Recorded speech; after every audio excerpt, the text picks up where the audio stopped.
ശ്യാം പ്രസാദ് കൂടി തുടരുന്നുണ്ട്. അവിടെ നിന്നും ശ്യാം, ആരെങ്കിലും ഒക്കെ അങ്ങോട്ടേക്ക് എത്തിയോ എന്ന് ഞാൻ ഇടയ്ക്കിടെ ചോദിക്കുകയാണ്. അതായത് ഉത്തരവാദിത്തപ്പെട്ട ആരെങ്കിലും, അത് ജില്ലാ ഭരണകൂടത്തിന്റെ ഭാഗത്തു നിന്നോ ഈ സർക്കാരിനെ പ്രതിനിധീകരിച്ച് മറ്റാരെങ്കിലും ഒക്കെ അവിടെ എത്തിയിട്ടുണ്ടോ എന്ന് ഞാൻ ചോദിക്കുന്നത് ആ ഉത്തരവാദിത്വം നിറവേറ്റാൻ ഇനിയെങ്കിലും അവർ തയ്യാറാണോ എന്നതുകൊണ്ടാണ്. ആരെങ്കിലും ഉണ്ടോ? അമ്മോത്തി, നിലവിൽ ഇപ്പോൾ വൈക്കം MLA CK ആശ ആ മൃതദേഹത്തിനൊപ്പം അവിടെ നിന്ന് ആശുപത്രിയിൽ നിന്ന് അനുഗമിച്ച് ഈ വീട്ടിലെത്തിയിട്ടുണ്ട്. മറ്റ് ഇവിടുത്തെ പഞ്ചായത്ത് ജനപ്രതിനിധികളുണ്ട്, അതോടൊപ്പം തന്നെ ഇവിടുത്തെ പൊതുപ്രവർത്തകരുണ്ട്, പിന്നെയുള്ളത് നാട്ടുകാരുമാണ്. മറ്റാരും തന്നെ ഇവിടെ എത്തിയിട്ടില്ല എന്നുള്ളതാണ്. കാരണം ഇന്നലെ നടന്ന സംഭവമാണ്. ഇന്നലെ ആ കുടുംബം വീട്ടിലുണ്ടായിരുന്നു. ഒരുപക്ഷെ ആ കുടുംബത്തിനെ ആ മന്ത്രിമാർക്ക് ഒന്ന് കണ്ട് ഒരു 2 വാക്ക് പറഞ്ഞ് ആശ്വസിപ്പിക്കാമായിരുന്നു. അതുപോലും ഉണ്ടായില്ല എന്ന് ആ ബിന്ദുവിൻ്റെ ഭർത്താവ് ഇന്ന് നമ്മോട് പറയുകയുണ്ടായി. കാരണം അത്രയേറെ വേദനയോടുകൂടി തന്നെയാണ് അവിടെ ഇരിക്കുന്നത്. നമുക്ക് ദൃശ്യങ്ങളിൽ കാണാം. ബിന്ദുവിൻ്റെ തൊട്ടരികിലായിട്ട് ഭർത്താവ് വിശ്രുതനും തൊട്ട് പുറകിലായിട്ട് മകൻ നവനീതും ഇരിപ്പുണ്ട്. ആ നവനീതിൻ്റെ കരച്ചിൽ അത് നമ്മുടെ സംവിധാനങ്ങൾ കേൾക്കണം. തീർച്ചയായിട്ടും ഒരു തെറ്റും ചെയ്യാതെ ഉണ്ടായ ഒരു അപകടം. സ്വാഭാവികമായിട്ടും മകളുടെ ജീവൻ രക്ഷിക്കാൻ വേണ്ടി ആശുപത്രിയിലേക്ക് എത്തിയതാണ് ആ കുടുംബം. പക്ഷേ സ്വന്തം ജീവൻ നമ്മുടെ സംവിധാനങ്ങളുടെ അനാസ്ഥ കൊണ്ട് നൽകേണ്ടി വന്നു എന്ന ഒരു ഏറ്റവും വലിയ ഒരു ബുദ്ധിമുട്ട് ആ കുടുംബം ഇപ്പോൾ അനുഭവിക്കുകയാണ്. ആ കുടുംബം അനാഥമായിരിക്കുന്നു. ബിന്ദു എന്ന് പറയുന്ന ആ ഒരൊറ്റ ആളിലാണ് ആ കുടുംബം കഴിഞ്ഞു പോയത്. ആ കുടുംബത്തിൻ്റെ താളവും കണക്കുമെല്ലാം ബിന്ദുവായിരുന്നു. ആ ബിന്ദുവിൻ്റെ ചെറിയ വരുമാനത്തിൽ നിന്നാണ് ഈ കാണുന്നതെല്ലാം ഉണ്ടാക്കിയതെന്നും പറയേണ്ടിയിരിക്കുന്നു. വിശ്രുതൻ മേസ്തിരിപ്പണിയാണ്. അദ്ദേഹത്തിൻ്റെ ബുദ്ധിമുട്ടുണ്ടായതിനു ശേഷം പണി തീരെ കുറവാണ്. പണിയെടുക്കുന്നതിനും വളരെയേറെ ബുദ്ധിമുട്ടുകളും മറ്റുമൊക്കെ ഉണ്ട്. അതുകൊണ്ട് തന്നെ ഈ മക്കളെ 2 പേരെയും ഇത്രയേറെ പഠിപ്പിച്ച് പ്രാപ്തയാക്കാൻ ബന്ധുവാണ് ഇറങ്ങിത്തിരിച്ചത്. മകൾ ഇക്കഴിഞ്ഞ ദിവസം പഠനവുമായി ബന്ധപ്പെട്ടുകൊണ്ടുള്ള ലോൺ ആവശ്യത്തിന് വേണ്ടിയാണ് ഈ നാട്ടിലെത്തിയത്. അപ്പോഴാണ് ഈ വേദന കലശലാവുകയും തുടർന്ന് രണ്ടാമത് കോട്ടയം മെഡിക്കൽ കോളേജിലേക്ക് കൊണ്ടുപോവുകയും അവിടെ MRI സ്കാൻ ചെയ്യുകയും അങ്ങനെ ആ സ്കാനിങ്ങിന് ശേഷം വിശദമായ രീതിയിലൊരു ഓപ്പറേഷൻ വേണ്ടി വരുമെന്ന് പറയുകയും തുടർന്ന് ഏകദേശം 1.5 ആഴ്ചക്കാലം അവിടെ കിടത്തി ചികിത്സയാണ് ആവശ്യം. അങ്ങനെ ആ കുടുംബം പണവും മറ്റുമൊക്കെ വായ്പയും മറ്റുമൊക്കെയായി ബന്ധുക്കളിൽ നിന്നുമൊക്കെ സ്വരൂപിച്ചാണ് ഏകദേശം 4 ലക്ഷം രൂപ കോട്ടയം മെഡിക്കൽ കോളേജിൽ ആ ഓപ്പറേഷൻ ചെലവ് വരും എന്നാണ് പറഞ്ഞിരിക്കുന്നത്. അതുമൊക്കെ സ്വരൂപിച്ചാണ് ആ കുടുംബം അങ്ങോട്ടേക്ക് പോയത്. ആ ഒരു ഘട്ടത്തിലാണ് സ്വന്തം അമ്മയെ തന്നെ ആ മകൾക്ക് നഷ്ടമായിരിക്കുന്നത്. മകൾ ഇന്നലെയോടുകൂടി ഇവിടെ എത്തിയിട്ടുണ്ട്, ഇങ്ങോട്ടേക്ക് കൊണ്ടുവന്നിട്ടില്ല. കാരണം ചികിത്സയിലിരിക്കുന്ന മകളാണ്. അതുകൊണ്ട് തന്നെ വൈകാതെ തന്നെ ആ ഓപ്പറേഷൻ എത്രയും വേഗം നടത്തുകയും വേണം. കാരണം അത്രയേറെ വേദന ആ മോളും അനുഭവിക്കുന്നുണ്ട്. അവസാന വർഷ BSc നഴ്സിംഗ് വിദ്യാർത്ഥിയാണ്. ഇപ്പോഴും ലോണെടുത്താണ് പഠനവും കാര്യങ്ങളുമൊക്കെ നടത്തുന്നത്. മകൻ തൻ്റെ പഠനം പൂർത്തിയാക്കി കൃത്യമായൊരു ജോലി ലഭിച്ചിട്ടില്ല. നിലവിൽ ഡെലിവറി ജോലിയും മറ്റുമൊക്കെയായിട്ട് 1 മാസമായേ ഉള്ളൂ. ആ 1 മാസത്തെ ശമ്പളം വാങ്ങി അച്ഛനെ കണ്ട് അത് അമ്മയെ ഏൽപ്പിക്കാനായിട്ടിരിക്കുന്ന ഘട്ടത്തിലാണ് അമ്മയുടെ ഈ ഒരു നഷ്ടം. സ്വാഭാവികമായിട്ടും ആ കുടുംബത്തെ സംബന്ധിച്ച് ആ കുടുംബത്തിൻ്റെ തുണയാണ് ഇപ്പോൾ ഇല്ലാതായിരിക്കുന്നത്. നമുക്കിവിടെ കാണാം, നിരവധിയായ ആളുകൾ ഇവിടെ എത്തിയിട്ടുണ്ട്. എല്ലാവരുടെയും കണ്ണുകൾ ഈറനണിഞ്ഞ് നിൽക്കുകയാണ്. കൂടെ ജോലി ചെയ്യുന്ന ആളുകൾ അടക്കമുള്ള ആളുകൾ, അവർക്കെല്ലാവർക്കും ബിന്ദു അമ്മയാണ്. അത്രയേറെ അനുഭവ സമ്പത്തും പരിചയമൊക്കെ ജീവിതത്തിൽ പടപൊരുതിയ ആളുകളിൽ നിന്നൊക്കെ വേണമെങ്കിൽ നമുക്ക് വിശേഷിപ്പിക്കാം. കാരണം കേവലം സാധാരണക്കാരിയായ ഒരുവൾ, അവൾ ആ കുടുംബം ആ ചെറിയ വരുമാനത്തിൽ നിന്ന് തൻ്റെ കുടുംബത്തെ കരകയറ്റണം. നിലവിൽ ഒരു കുഴിയിലാണ് താമസിക്കുന്നത്. ആ കുഴിയിൽ നിന്ന് മനോബലമുള്ള കരുത്തുള്ള പെൺകരുത്തുള്ള ചില കഥാപാത്രങ്ങൾ നമ്മുടെ പരിചയത്തിലേക്ക് വരും ശ്യാം. അത്തരത്തിലൊരാളാണ് ബിന്ദുവും. ആ കുടുംബം ഒറ്റയ്ക്ക് ചുമലിലേറ്റി മുന്നോട്ട് കൊണ്ടുപോയി എല്ലാ തരത്തിലും ഉത്തരവാദിത്തങ്ങൾ നിറവേറ്റിക്കൊണ്ട് മുന്നോട്ട് പോയ ഒരാളാണ് ബിന്ദു. അതുകൊണ്ട് തന്നെ ആ ബിന്ദുവിൻ്റെ വിയോഗം എത്രത്തോളം ഒരു നാടിനെ പോലും വേദനയിൽ ആഴ്ത്തുന്നു എന്ന് മനസ്സിലാക്കും. സ്നേഹ കൂടി ചേരുന്നുണ്ട് വിവരങ്ങളുമായി. സ്നേഹ, പറയൂ.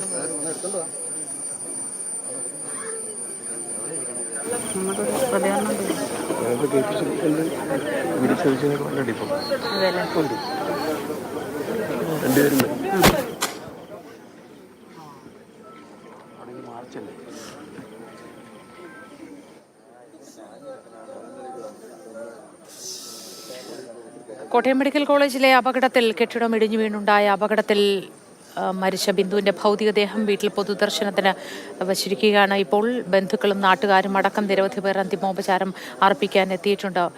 കുടുംബാംഗങ്ങളൊക്കെയും അലറിക്കരഞ്ഞുകൊണ്ട് ആണ് ബിന്ദുവിൻ്റെ അവസാന വരവ് എതിരേറ്റതെന്ന് വേണം പറയാൻ. സ്നേഹമോൾ നയനാൻ അവിടെ നിന്നും തുടരുന്നുണ്ട്. സ്നേഹ, പറയൂ.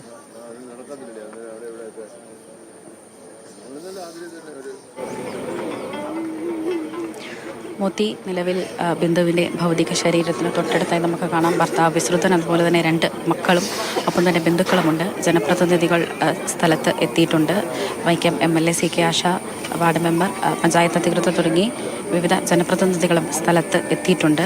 പക്ഷേ ഇവരുടെയൊക്കെ പ്രതികരണങ്ങളിൽ നിന്നും ഒക്കെ നമുക്ക് മനസ്സിലാക്കാൻ സാധിക്കുന്നത് ഈ ബിന്ദു എത്രമാത്രം ഈ നാടിന് പ്രിയങ്കരിയായിരുന്നു എന്നുള്ളതാണ്. ഇത് ഒരു നാടിൻ്റെ തേങ്ങലാണ്. ബിന്ദുവിൻ്റെ മൃതശരീരം ഇവിടെ വീട്ടിലെത്തിച്ചപ്പോൾ ഈ നാടിൻ്റെ ഒരു തേങ്ങൽ അത് കണ്ടു നിൽക്കുന്നവർക്ക് പോലും സഹിക്കാൻ ആവാത്ത ഒരു കാഴ്ചയായിരുന്നു. ഈ നമ്മുടെ സംവിധാനത്തിൻ്റെ ഒരു വലിയ വീഴ്ച, ആ വീഴ്ചയുടെ ഒരു ഇരയാണ് ഇപ്പോൾ ചേതനയറ്റ ശരീരവുമായി കിടക്കുന്നത്. ഈ കുടുംബത്തിന് ഇനി ആരുണ്ട്? ഈ അത്താണിയായിരുന്നു ബിന്ദു എന്ന് എല്ലാവരും പലതവണ പറയുന്നതാണ്. ഒരു വസ്ത്രവ്യാപാര സ്ഥാപനത്തിൽ ജോലി ചെയ്തിരുന്ന ആളാണ്. ദിവസം 300 രൂപ മാത്രമാണ് ലഭിക്കുക. ഇപ്പോഴത്തെ കാലത്ത് 300 രൂപ ലഭിക്കുമ്പോൾ എത്രമാത്രം അത് ഒരു കുടുംബത്തിനെ മുന്നോട്ട് കൊണ്ടുപോകാൻ സാധിക്കും എന്നുള്ള കാര്യമൊക്കെ നമുക്ക് ഊഹിക്കാവുന്നതേ ഉള്ളൂ. ഇത്തരത്തിൽ വളരെ കഷ്ടപ്പെട്ട് ജീവിച്ചിരുന്ന, കുടുംബത്തിന് വേണ്ടി ജീവിച്ചിരുന്ന ഒരാളായിരുന്നു ബിന്ദു. ഈ അനാസ്ഥ മൂലം പൊലിഞ്ഞത് ഒരു കുടുംബത്തിൻ്റെ അത്താണി തന്നെയാണ്.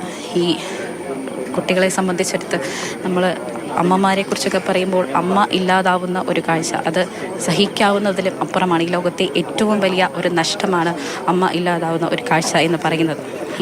ഈ മകൻ നവനീത് വിങ്ങിക്കരയുന്നതും അങ്ങനെ ചോദിച്ചുകൊണ്ടാണ്. ഈ നേരത്തെ പറഞ്ഞതുപോലെ തന്നെ ആദ്യ ശമ്പളവും വാങ്ങി അമ്മേനെ ഏൽപ്പിക്കാൻ വേണ്ടി ഏറെ പ്രതീക്ഷയോടെ ഇരുന്നിരുന്ന മകനായിരുന്നു. പക്ഷേ ഇങ്ങനെ ഒരു അവസ്ഥയിൽ അമ്മയെ കാണേണ്ടി വന്നല്ലോ എന്ന് പറഞ്ഞാണ് നവനീത് അലമുറയിട്ട് കരയുന്നത്. ഈ കരച്ചിൽ നമുക്ക് ആർക്കും കണ്ടു നിൽക്കാൻ സാധിക്കുന്നതുമല്ല. ഈ അമ്മമാരെ സംബന്ധിച്ച് നമുക്കൊക്കെ എന്തെങ്കിലുമൊക്കെ ഒരു അസുഖം വന്ന് ആശുപത്രിയിൽ കൂടെ നമ്മൾ കൂട്ടാൻ ഉദ്ദേശിക്കുന്ന, അല്ലെങ്കിൽ നമ്മളേറെ ആഗ്രഹിക്കുന്ന, നമ്മൾ ഓരോരുത്തരും ആഗ്രഹിക്കുന്ന ആളുകൾ അമ്മമാരെ തന്നെയായിരിക്കും. കാരണം ഈ ഡോക്ടറോട് നമ്മുടെ അസുഖങ്ങളൊക്കെ നമ്മളെക്കാളും വ്യക്തമായി പറയാൻ പറ്റുന്ന ഒരാൾ അമ്മയെ കഴിഞ്ഞും മറ്റ് ആരും ഇല്ല എന്നുള്ളതാണ്. അത്തരത്തിൽ മകളുടെ ശസ്ത്രക്രിയയ്ക്ക് വേണ്ടിയിട്ട് ഏകദേശം 1 മാസക്കാലം ആയി ഈ ആശുപത്രിയിൽ കഴിഞ്ഞിരുന്നതായിരുന്നു.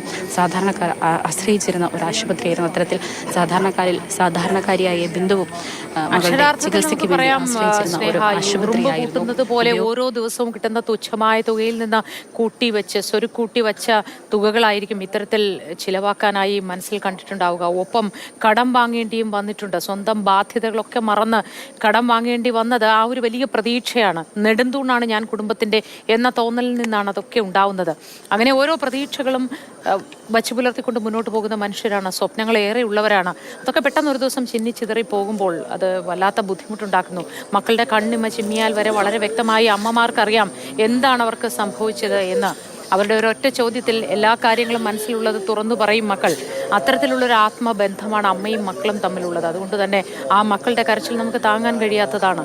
അമ്മയില്ലാതെ ഇനി എങ്ങനെ മുന്നോട്ട് പോകും എന്ന പ്രായപൂർത്തിയായ മകൻ്റെ ചോദ്യത്തിലുണ്ട്. എത്രത്തോളം ബന്ധമായിരുന്നു ആ അമ്മയോട് മകൻ ഉണ്ടായിരുന്നത് എന്ന്. വിങ്ങിപ്പൊട്ടിയുള്ള ആ കരച്ചിലിൽ, ആ ദൃശ്യങ്ങളിൽ നമുക്കത് വ്യക്തമാണ്. കണ്ടു നിൽക്കുന്നവർക്കും അത് താങ്ങാനാവുന്നതല്ല. ആ മകൻ്റെ അലമുറയിട്ടുള്ള കരച്ചിൽ, ആ മകളുടെ വിങ്ങിപ്പൊട്ടലും ആ നാട്ടുകാർക്ക് എത്രത്തോളം വേദനയുണ്ടാക്കുന്നു ആ സ്ഥലത്ത് നിൽക്കുന്നവർക്ക് എന്ന് നമുക്ക് കൃത്യമായി മനസ്സിലാവുന്നു. അനാസ്ഥയ്ക്ക് പകരം ഒരു ജീവൻ തന്നെ കൊടുക്കേണ്ടി വന്നിരിക്കുകയാണ്. 12 വർഷങ്ങൾക്ക് മുൻപ് ഇത് കെട്ടിടത്തിന് ബലക്ഷയമുണ്ട് എന്ന് പറഞ്ഞപ്പോഴും ഇത്രയും കാലം എടുത്തിട്ടും അതൊന്ന് പുതുക്കി പണിയാൻ, അല്ലെങ്കിൽ അവിടെ നിന്ന് പൂർണ്ണമായും ആ ബ്ലോക്കിൽ നിന്ന് വാർഡുകളൊക്കെ മാറ്റാൻ ഒരാൾക്കും കഴിഞ്ഞില്ല എന്നതാണ്. എവിടെയാണ് പാളിച്ച വന്നത്? ഇനി അത് പഠിച്ചു പറയും എന്നാണ്. ഈ പഠനം വളരെ നേരത്തെ ആവാമായിരുന്നു. ആ നടത്തിയ പഠനങ്ങളെ തുടർന്ന് ആ കെട്ടിടം മാറ്റണമെങ്കിൽ അത് വളരെ നേരത്തെ ആവാമായിരുന്നു. പുതിയ കെട്ടിടം പണിഞ്ഞ ശേഷം അത് വലിയ ആഘോഷങ്ങളോടെ ഉദ്ഘാടനം നടത്തുന്നത് കാത്തിരിക്കാതെ എത്രയും പെട്ടെന്ന് സൗകര്യമൊരുക്കുക എന്നതിലേക്ക് ചിന്തിക്കാമായിരുന്നു. സാധാരണക്കാരൻ്റെ നികുതി പണം ഉപയോഗിച്ചുകൊണ്ടുള്ള നിർമ്മിതികളാണ് ഇതൊക്കെ. ആരും എവിടെ നിന്നും ഈ പണം കൊണ്ടുവരുന്നില്ല. കഴിഞ്ഞ ദിവസം കൂടി ആരോഗ്യമന്ത്രി പറഞ്ഞു, എൻ്റെ പണം ഉപയോഗിച്ച് ഞാൻ പത്തനംതിട്ടയിൽ ബോയ്സ് ഹോസ്റ്റൽ ഉണ്ടാക്കിയില്ലേ എന്ന് ചോദിക്കുന്നുണ്ടായിരുന്നു. ആരും ആരുടെയും സ്വന്തം പോക്കറ്റിൽ നിന്നും പണം എടുത്ത് ഇതൊന്നും നിർമ്മിക്കുന്നില്ല. പകരം അത് ഖജനാവിൽ നിന്ന് തന്നെയാണ് എടുക്കുന്നത്. പിന്നീട് ജനപ്രതിനിധികളാവുമ്പോൾ എവിടെ നിന്നാണ് ഇവരൊക്കെ ഈ ആർജവം വീണ്ടെടുക്കുന്നത് എന്ന് മനസ്സിലാവുന്നില്ല. എൻ്റെ പണം കൊണ്ട് എൻ്റെ ലക്ഷ്യത്തിൽ ഞാൻ പണിതത് എന്നൊക്കെ എങ്ങനെയാണ് പറയാനാവുന്നത്? ഇതിനൊക്കെ പുറമെ വന്ന് ഈ പാളിച്ചകളൊക്കെ മറച്ചു വെക്കാനായി പല ന്യായീകരണങ്ങളും നിരത്തുകയും ചെയ്യുന്നു. 2 മണിക്കൂറിലേറെ അവിടെ തടസ്സപ്പെട്ടു പോയി രക്ഷാപ്രവർത്തനം. അതുകൊണ്ട്